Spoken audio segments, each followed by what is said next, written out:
عامل كان بيركب الحديد في الدور السادس. فجأة سمعنا صرخ.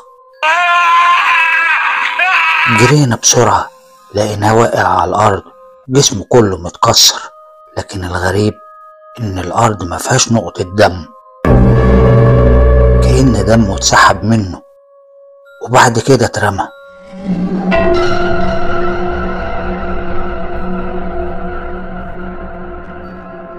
العمال كلهم اتجمعوا حواليا، عيونهم مليانة خوف.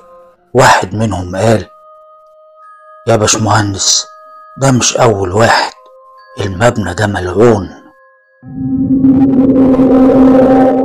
وفي ليلة وأنا كنت لوحدي سمعت خطوات ورايا، لفيت مفيش حد، رجعت أكمل شغلي، لكن سمعت الخطوات تاني، لكنها كانت أقرب، وحسيت بنفس سخن.